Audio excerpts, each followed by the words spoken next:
Good morning friends, welcome to my YouTube channel Bhujendra classes. Friends, आज एक बार फिर से आपके लिए लेके आया हूँ नया वीडियो। आज का हमारा टॉपिक रहेगा मैथमेटिक्स में नंबर सिस्टम।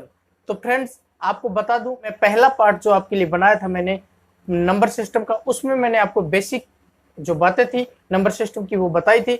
आज हम कुछ सवाल करेंगे और हाँ, वीडियो को पूरा देखें, लाइक करें, चैनल को सब्सक्राइब करें और बेल आइकन को भी दबाएं अगर वीडियो पसंद आता है, अगर आपको अच्छा लगता है तो चलो बिना किसी देरी के शुरू करते हैं आज का नया टॉपिक।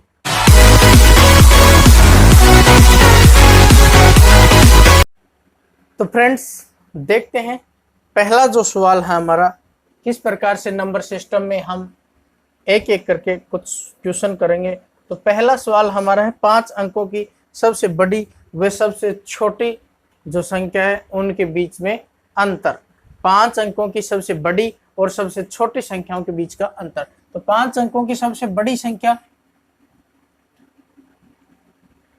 देखो, चाहे कितने भी अंकों की सबसे बड़ी संख्या पूछें, देखो हमने यहाँ पे 5 अंकों की सबसे बड़ी संख्या पूछी, 5 अंकों की सबसे बड़ी संख्या पूछी, तो सबसे बड़ी संख्या में जितने अंकों की पूछे उतने ही 9 हम लिख देंगे। यहाँ पे 5 अंकों की पूछी 1 2 3 4 5, तो 5 बार 5 बार हमने क्या लिख दिया, 5 टाइम्स क्या लिख दिया हमने, 9 लिख दिया, 9 लिख दिया। अब इसमें पूछ रहा है कि सबसे बड़ी तो हमने लिख दी, अब इसमें पूछ रहा है कि सबसे छोटी संख्या 5 अंकों की। तो सबसे छोटी संख्या हम पहली जो अंक है वो 1 लिख देंगे और उसके बाद में सारे 0। अब ये होगी सबसे छोटी 5 अंकों की। अब इसमें पूछ रहा है अंतर, तो अंतर पूछने के लिए क्या कर देंगे, हम माइनस कर देंगे। 9 9 में 0 निकाला, 9 9 में 0 निकाला, 9 9 में 0 निकाला, 9 और 9 में 1 निकाला, तो इसमें कितने बचेंगे, 8। इस प्रकार से ये हमारा क्वेश्चन का आंसर हो गया। ये था हमारा क्वेश्चन नंबर 1। अब क्वेश्चन नंबर हम दूसरा करते हैं। 1 से लेकर 1 से 100 तक, 1 से 100 तक गिनती में एक कितनी बार लिखा होता है। ये क्वेश्चन ऐसा का ऐसा कई बार बड़ी बड़ी कंपटीशन एग्जाम में पूछ लिया जाता है, क्योंकि कंपटीशन में क्या करेंगे बच्चे, गिनेंगे 1 2 3 ऐसे गिनेंगे, तब तक टाइम निकल जाता है इस पर। इसलिए ऐसा क्वेश्चन आसान क्वेश्चन होता है लेकिन इसमें टाइम लगता है, इसलिए ये आपसे एग्जाम में पूछ ही लिया जाता है। तो हम देखेंगे कि 1 से 100 तक एक कितनी बार लिखा होता है, एक कितनी बार लिखा होता है। तो देखेंगे सबसे पहले एक शुरू में लिखा होता है, उसके बाद में 11 में 10 में 1 आता है, उसके बाद में 1 के बाद में 10 में 1 आता है, ये 1 आ रहा, इसके बाद में 11 12 13 14 15 16 17 18 19 और 21। 21 के बाद में हर 10 के बाद में 31 41 51 61 71 81 91 और 100। अब हम गिन लेंगे 1 2, ये 2 ये रहे, 4 5 6 7 8 9 10 11 12 13 14 15 16 17 18 19 20 और 21। तो 1 से 100 तक के बीच में, 1 से लेकर 100 तक की गिनती में एक कितनी बार लिखा होता है, 21 बार। तो आपको ऐसे नहीं निकालना एग्जाम में, आपको ये याद रखना है कि 1 से 100 तक गिनती में एक कितनी बार होता है, 21 बार होता है। तो हमारा ये था दूसरा क्वेश्चन। अब हम तीसरा क्वेश्चन करते हैं। सबसे छोटी अभाज्य संख्या कौन सी है। ये बहुत बार पूछा जाता है, सबसे छोटी अभाज्य संख्या कौन सी है। तो सबसे छोटी अभाज्य संख्या 1 है, नहीं है, क्योंकि 1 ना तो अभाज्य संख्या और ना ही भाज्य संख्या, ना तो अभाज्य है, ना तो प्राइम है, ना ही कंपोजिट है, ना तो भाज्य है ना ही अभाज्य। तो हम क्या करें, इससे अगली संख्या जो 2 है, ये हमारी सबसे छोटी अभाज्य संख्या है। अभाज्य संख्या का मतलब आपको बताया था कि जो 1 से भाग चली जाए और शून्य से भाग जाती है वो क्या कहलाती है, अभाज्य संख्या कहलाती है। तो सबसे छोटी अभाज्य संख्या क्या है, 2। ये 2 है सबसे छोटी अभाज्य संख्या। इसके बाद में हम और क्वेश्चन करते हैं। चलो 3 क्वेश्चन हमने कर लिए।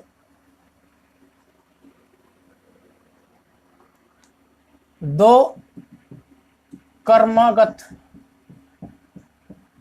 संख्याओं के बीच कितना अंतर होता है?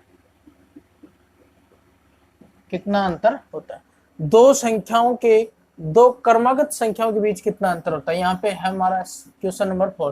तो दो जैसे हमने लिख लिया, 1 2, ये लगातार क्रमागत मतलब लगातार हमने लिख लिया। अब इनके बीच में अंतर कितना है? 1। अब हम लिखें 3 और 4, इनके बीच का अंतर कितना है? 1। तो दो लगातार जो क्रमागत संख्याएं होती है उनके बीच का अंतर हमेशा कितना होता है? 1। अब यही सवाल इस प्रकार पूछ लिया जाता है, दो क्रमागत सम संख्याओं के बीच अंतर कितना है? जैसे हमने लिख लिया 2 4, अब इनके बीच का अंतर कितना है? 2। अब हमने लिख लिया, जैसे दो लगातार लिखनी है, 4 के बाद में क्या था? 6 या 8 लिख दें तो ये लगातार नहीं हो, क्रमागत नहीं हुई। यहाँ पे हम क्या लिख देंगे? 6। इनके बीच के कितना अंतर हो गया? 2। और हम लिखेंगे 6 8 लगातार है, इनके बीच के अंतर कितना होगा? 2। इस प्रकार से ये सम संख्याओं के बीच का अंतर पूछ लेता है। इस प्रकार से अगर ये पूछ ले विषम संख्याओं के बीच के अंतर, दो क्रमागत विषम संख्याओं के बीच का अंतर, तो दो क्रमागत विषम संख्या हमारे पास में देखो 1 3 5 7। अब इनमें से लगातार क्रमागत हम कोई सी भी उठा सकते हैं, ये उठा लिया जैसे 3 और 5। 3 और 5 के बीच में अंतर कितना हुआ? 3 और 5 के बीच के अंतर कितना हुआ?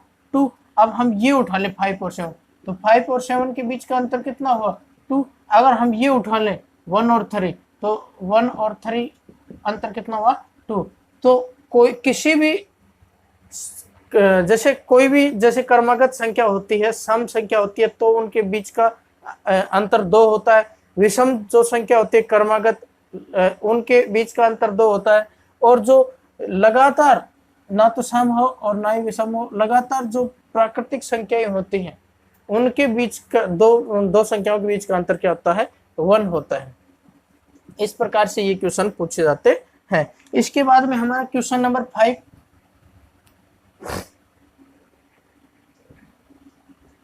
इसके बाद में क्वेश्चन नंबर हमारा 5 है, दो अंकों की सबसे बड़ी तथा सबसे छोटी सम संख्या का अंतर। दो अंकों की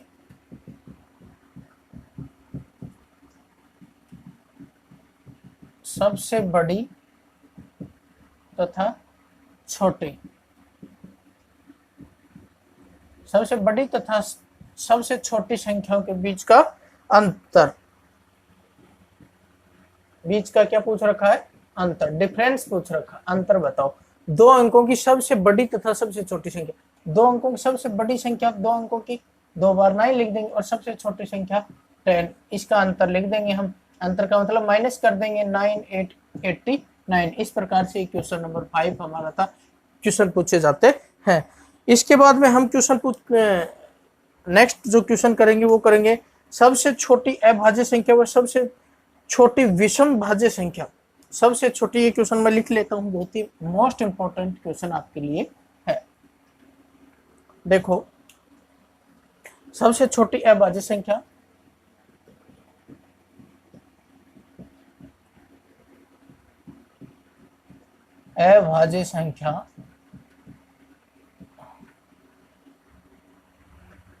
वह सबसे छोटी विषम भाज्य संख्या, वह सबसे छोटी विषम भाज्य संख्या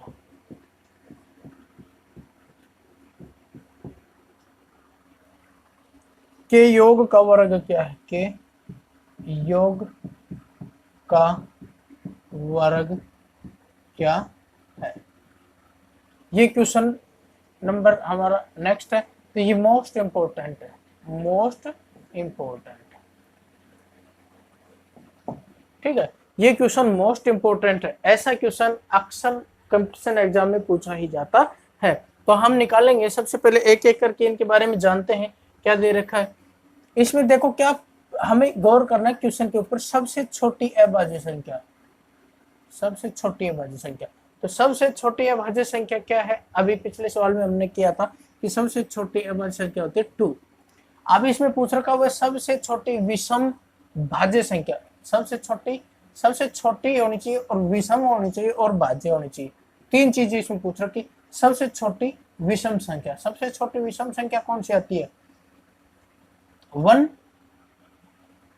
विषम संख्या 1, 3, 5, ये विषम संख्या होती है। तो ये 1 है विषम संख्या, तो इसमें क्या करेंगे हम? सबसे छोटी विषम संख्या और भाज्य संख्या, लेकिन ये तो भाज्य तो है ही नहीं, क्योंकि भाज्य क्या होती है? भाज्य वो होती है जो 1 से शून्य से या फिर 1 से शून्य से या तीसरी किसी अन्य संख्या से भाग पूरा पूरा कर दे, वो संख्या क्या होती है? भाज्य संख्या होती है। तो यहाँ पे 5, 7, 9 नहीं 11, 13, 15, ओहो सॉरी विषम संख्या 9 भी आती है इसमें। तो अब देखो, हमने देखा 1, 3, 5, 7, 9, 11, 13, 15, ये सारी विषम संख्याएं। तो इसमें हमने क्या देखना है? सबसे छोटी हो और भाज्य हो। तो ये भाज्य नहीं है, ये भाज्य नहीं, ये भी भाज्य नहीं, ये भी भाज्य नहीं। ये जो 9 है ये क्या है? भाज्य है। ये 9 1 से भी भाग हो रही है, 3 से भी भाग हो रही है और 9 से भी। तो 1 से शून्य से और किसी अन्य तीसरी संख्या से भाग होने वाली संख्या क्या होती है? भाज्य संख्या होती है। तो यहाँ पे जो हमारा 9 है ये क्या हो गया? विषम भाज्य संख्या हो गई। तो विषम भाज्य संख्याओं का योग, योग क्या दे रखा है? योग, योग क्या होगा? 9। अब इन दोनों के बीच में योग का साइन लगा दिया और 9 लिख दिया, तो ये होगा 11। अब 11 हमारे पास में संख्या ही है। आप पूछ रहे वर्ग क्या है? वर्ग, तो 11 का वर्ग क्या है? 121। इस प्रकार से ये क्वेश्चन हमारे आज के हमने कर लिए। आज एक क्वेश्चन और बच रहा है, सॉरी एक क्वेश्चन आपने देखो, ये क्वेश्चन आप स्क्रीनशॉट ले लो एक बार, बहुत ही अच्छा क्वेश्चन है, आप बाद में इसको निकाल के देखना। इसके बाद में मैं क्वेश्चन लिखता हूं नेक्स्ट।